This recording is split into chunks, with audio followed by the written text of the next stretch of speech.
तुलसीदास जी की चौपाइयाँ, दोहे और उनका परिचय। हमारे तुलसीदास जी की जन्म कथा ही बड़ी अद्भुत है।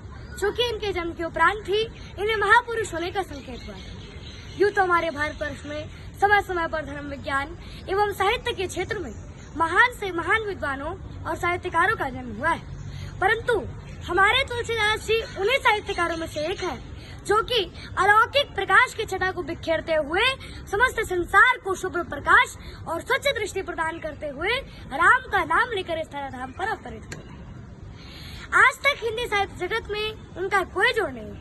उन्होंने अपने साहित्य से पूरे भारत के लोगों को इतना प्रभावित किया है कि भव समुद्र सुखद नाव एक राम नाम से समस्त पाप रूपी बंधन से बेड़ा पार हो जाने की प्रेरणा दी।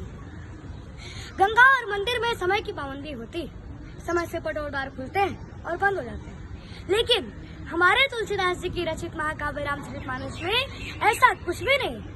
24 आवर्स 24 घंटे जब भी मन में इच्छा हो रामचरितमानस रूपी सरोवर में डुबकी लगाओ और पाप मुक्त हो जाओ।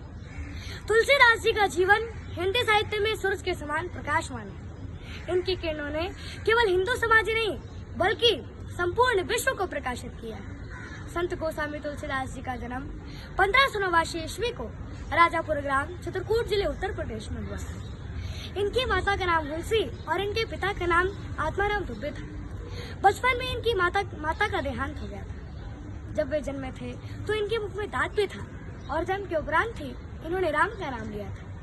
इसलिए बचपन में लोग इन्हें राम बोला कहकर पुकारा करते थे। इनकी माता के देहांत के बाद चुनिया नाम की दासी ने ही इनका लालन पालन किया था। जब वे 5 या 7 साल के हुए तो चुनिया दासी भी चल बसी। तब से लोग इन्हें मनहूस मानने लगे थे। इनकी पत्नी का नाम रत्नावली था। वे अपनी पत्नी से बेहद प्रेम करते थे। लाज न आई आपको दौड़े आयो साथ, थिकते कैसे प्रेम को कहा के हूँ मैं नाथ। अस्ति चर्म में देह मम तमो ऐसी प्रीत, तैसे जो श्रियामय होत न तब भय। अर्थात ऐसी मान्यता है कि तुलसीदास जी ने अपनी पत्नी से मिलने के लिए अंधेरी तूफानी रात यमुना की नदी तैर कर ससुराल जा पहुंचे। उस अंधेरी रात में तुलसीदास जी को देखकर रत्नावली भय और लज्जा से चकित हो गई और क्रोध के वशीभूत होकर तुलसीदास जी को वापस लौट जाने को कहा और कहा कि इस हाड़ मांस के पुतले से प्रेम करने की बजाय अगर आप प्रभु श्री राम जी के चरणों में अनुराग करते तो तुम्हारी 7 पीढ़ियों का उद्धार होगा। इस फटकार को सुनकर गोस्वामी तुलसीदास जी ने अपना संपूर्ण जीवन प्रभु श्री राम जी के चरणों में अर्पण कर दिया, समर्पण कर दिया। चित्रकूट के घाट पर हरि संतन के वीर तुलसीदास चंदन घिसे तिलक देत रखिए। इस तरह से तुलसीदास जी ने अनेक रचनाएं लिखी।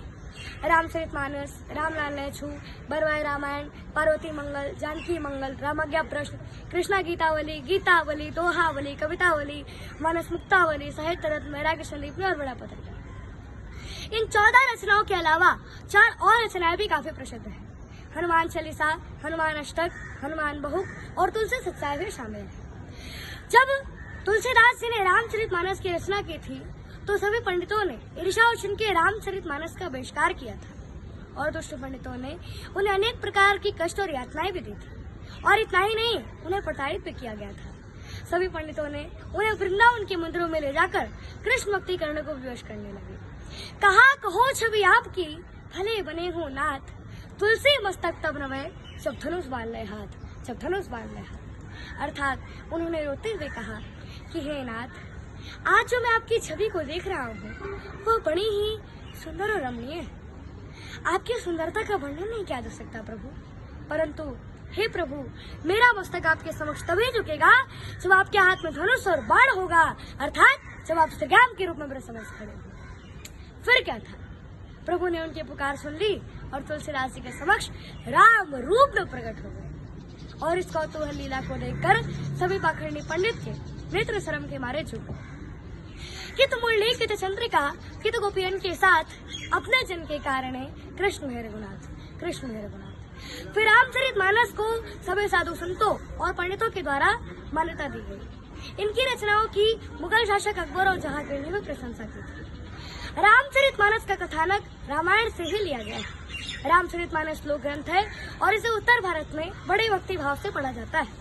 इसके बाद विनय पत्रिका उनका एक महत्वपूर्ण काव्य है जिस पर प्रभु श्री राम ने स्वयं ही हस्ताक्षर किए थे। पूरे 100 सर्वश्रेष्ठ लोकप्रिय काव्यों में रामचरितमानस का 46वां स्थान है।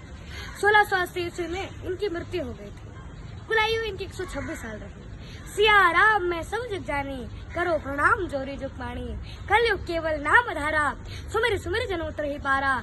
जन्म जन्म के अतनु कराही, अंत काल प्रभु आवत नाही।